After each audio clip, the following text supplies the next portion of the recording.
মির্জা আব্বাস ওনার এই কনস্টিটিউয়েন্সিতে উনি সারা জীবন উনি ওনার ওয়াইফ এই এলাকার স্থানীয় নেতা বলতেই পারেন। একটা তো ভোট যে বেশি পাবে, যার যার ক্যান্ডিডেট মানে সংসদে বেশি যাবে সেই প্রধানমন্ত্রী হবে।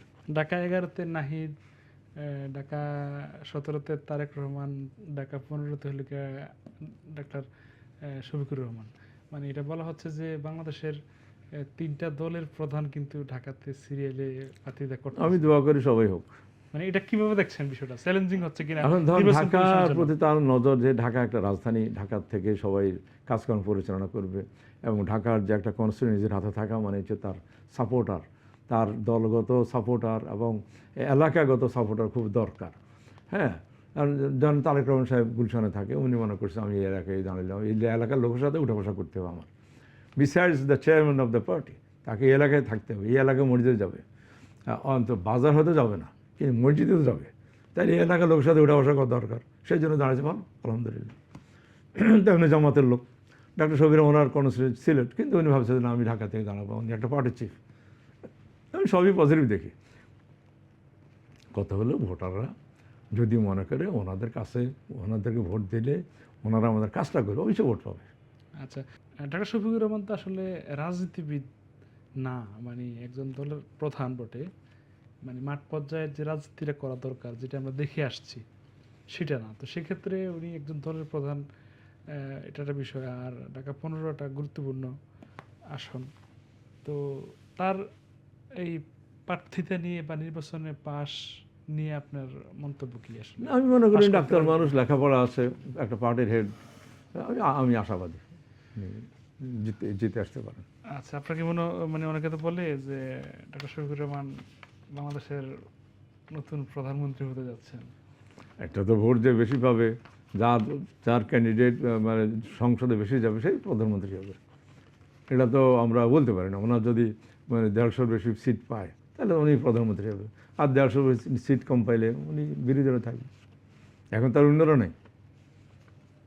বলছে যে ভোটের মাধ্যমে বিজয়ী হওয়ার ব্যাপারটা। ভোটের মাধ্যমে বিজয় ব্যাপারটা মানে উনি সম্ভাবনা আছে ওনার আসার, যেহেতু উনি পার্টি চিফ, উনি আর আমি জামাতে আমির হিসেবে ওনার আলাদা একটা ইমেজ আছে, হতে পারে। আচ্ছা, ঢাকা 8 যে মির্জা আব্বাসকে নিয়ে মানুষ অনেক হাসাহাসি করে, আবার এখন নাসিরউদ্দিন পাটোয়ারিকে নিয়ে আরো বেশি হাসাহাসি করে, আবার কেউ কেউ এটাকে খুব প্রকাশ করে। একটু যদি বলতেন আপনার অপিনিয়নটা। আর মির্জা আব্বাস ওনার এই কনস্টিটিউয়েন্সিতে উনি সারা জীবন উনি ওনার ওয়াইফ এই এলাকার স্থানীয় নেতা বলতেই পারেন, যেখানে না ছিল।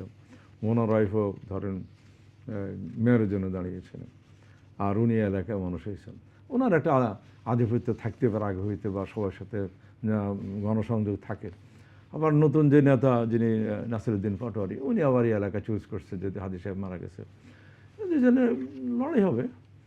সাধারণ মানুষ যাকে পছন্দ করে তাকেই ভোট পাবে এখানে, এছাড়া তো কিছু নেই। কিন্তু বক্তব্য নিয়ে এবারে বক্তব্যের ব্যাপারে আমি সবসময় মনে করি যে সংযমী বক্তব্য দেওয়া উচিত, কাউকে পার্সোনাল অ্যাটাক করা উচিত না, সবাইকে সংযমী বক্তব্য দেওয়া উচিত।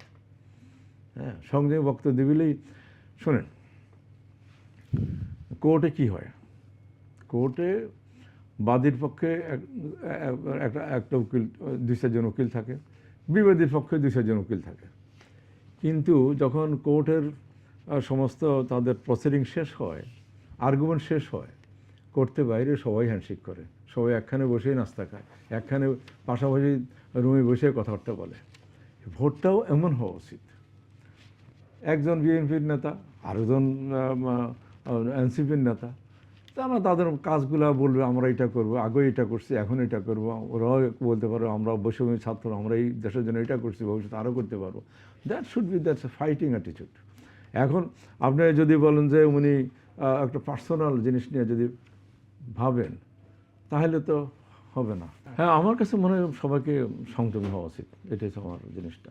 At the end of the day সবাই এলাকায় থাকবে, ইভেন আপনার সংসদে গেলেও একই দেখা হবে, তো পার্সোনাল কাদা ছোড়াছড়ি করা উচিত না। আমরা ইলেকশন পর্যন্ত অপেক্ষা করতে হবে, এবং ইলেকশনের পরে মিটিং মিছিল করে বলতে হবে, ভাই আমরা কাদা ছোড়াতে দূরে থাকি, দেশ গড়ার কাজে লাগে।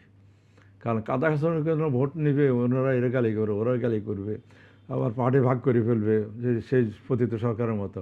এরা নাসিরুদ্দিনের ভোটার, এদেরকে কিছু করা যাবে না, ওরাও মির্জা আব্বাস সাহেবের ভোটার, এদের কিছু করা যাবে না, তাইলে তো আমরা আগের জায়গায় ফিরে যাচ্ছি, আর সেখান থেকে উঠে আসতে হবে।